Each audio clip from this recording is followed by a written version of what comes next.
20 বলে 40 run, 205 strike rate. Hero হওয়ার দিনে ভিলেন বনে গেলেন ক্লেয়ার মিলার। লাস্ট 2 বলে যখন দিল্লি ক্যাপিটালসের 2 রান প্রয়োজন, তিনি সিঙ্গেল নিতে ডিনাই করে দিলেন। হতাশ নিস্তব্ধ গ্যালারি। শেষ বলে রান নিতে পারলেন না, উল্টো 1 রানে হারলেন। 3 বলে যখন প্রয়োজন 8 রান, সুন্দর একটি 6 মারলেন গ্যালারিতে। দর্শক তখন উল্লাসে, দিল্লি ক্যাপিটাল জিততে চলেছে। হিরো হতে যাচ্ছিল ডেভিড মিলার। 19 বলে তখন তার 40 রান, 200 উপরে স্ট্রাইক রেট।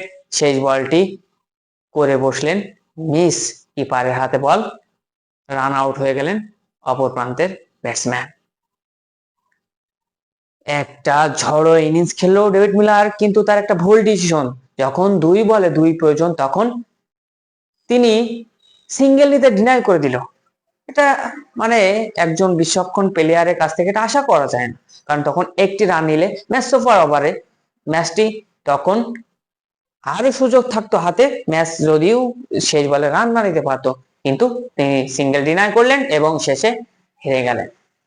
এটাই হয়তোবা ভাগ্য বিধাতা লিখে রেখেছিল।